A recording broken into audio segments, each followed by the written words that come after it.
To the point programme में एक बार फिर से आपका स्वागत है। आज का विषय है 144 वर्ष बाद महाकुंभ। सबसे पहले देखते हैं ये चर्चा में क्यों है। ग्रहों और तारों के दुर्लभ खगोलीय संरेखण के कारण 144 वर्ष बाद उत्तर प्रदेश के प्रयागराज में महाकुंभ मेला 2025 आयोजित किया जा रहा है। चलिए अब जानते हैं कुंभ मेले के बारे में। हिंदू धर्म में कुंभ मेला एक धार्मिक तीर्थ यात्रा है जो 12 वर्षों के दौरान 4 बार मनाई जाती है।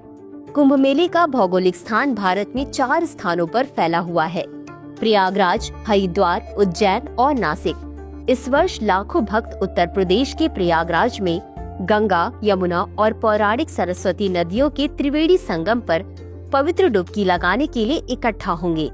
कुंभ मेले के 4 प्रकार हैं: कुंभ मेला 4 वर्ष में एक बार, अर्ध कुंभ मेला 6 वर्ष में एक बार, पूर्ण कुंभ मेला 12 वर्ष में एक बार, महाकुंभ मेला 144 वर्ष में एक बार। वर्ष 2017 में यूनेस्को द्वारा अमूर्त सांस्कृतिक विरासत के रूप में मान्यता प्राप्त कुंभ मेला बहुत ऐतिहासिक और सांस्कृतिक मूल्य रखता है। कुंभ मेले की भौगोलिक स्थान। कुंभ मेला भारत में 4 पवित्र स्थानों के बीच घूमता है, जिनमें से प्रत्येक एक पवित्र नदी के तट पर स्थित है। हरिद्वार उत्तराखंड गंगा नदी पर, उज्जैन मध्य प्रदेश क्षिप्रा नदी पर, नासिक महाराष्ट्र गोदावरी नदी पर, प्रयागराज उत्तर प्रदेश गंगा, यमुना और पौराणिक सरस्वती नदी के संगम पर।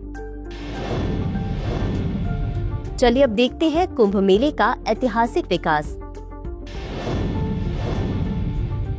आदि शंकराचार्य द्वारा रचित महाकुंभ मेला पुराणों से उत्पन्न हुआ है, जिसमें देवताओं और राक्षसों के बीच अमृत के पवित्र घड़े के लिए युद्ध का वर्णन है, जिसमें भगवान विष्णु इसे राक्षसों से बचाते हैं।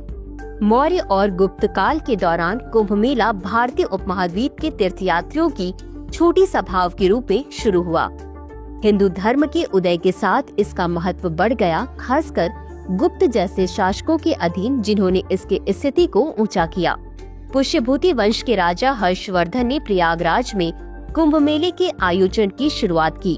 मध्यकालीन संरक्षण, चोल और विजयनगर साम्राज्य, दिल्ली सल्तनत और मुगलों जैसे शाही राजवंशों द्वारा समर्थित। अकबर ने धार्मिक सहिष्णुता को बढ़ावा दिया और नागा साधुओं को 1565 में मेले में शाही प्रवेश का नेतृत्व करने का सम्मान दिया। औपनिवेशिक काल। कुंभ मेले के पैमाने और विविधता से मोहित ब्रिटिश प्रशासकों ने उत्सव का अवलोकन किया और उसका दस्तावेजीकरण किया। 19वीं शताब्दी में जेम्स प्रिंसेप ने इसके अनुष्ठानिक प्रथाओं और सामाजिक धार्मिक गतिशीलता का वर्णन किया। निष्कर्ष। वर्ष 2025 में महाकुंभ मेला एक ऐतिहासिक आयोजन होने का वादा करता है, जो पिछले संस्करणों की सफलता को आगे बढ़ाते हुए नवीन प्रगति को अपनाएगा। प्रयागराज पर समृद्ध ऐतिहासिक, सांस्कृतिक और आध्यात्मिक ताना बाना अत्याधुनिक सुविधाओं के साथ मिलकर तीर्थयात्रियों को आस्था, एकता और भक्ति का एक अद्वितीय अनुभव प्रदान करेगा। अंत में देखते हैं आज के अभ्यास प्रश्न को। 1. पुष्यभूति वंश के राजा हर्षवर्धन ने प्रयागराज में कुंभ मेले का आयोजन शुरू किया था। 2. यूनेस्को ने 2019 में कुंभ मेले को एक अमूर्त सांस्कृतिक विरासत के रूप में मान्यता दी। उपरोक्त दिए गए कथनों में से कौन सा सही है या सही है? A केवल 1, B केवल 2, C 1 और 2 दोनों, D न तो 1 और न ही 2। इस प्रश्न का उत्तर कमेंट बॉक्स में जरूर दें। आज के लिए बस इतना ही। धन्यवाद।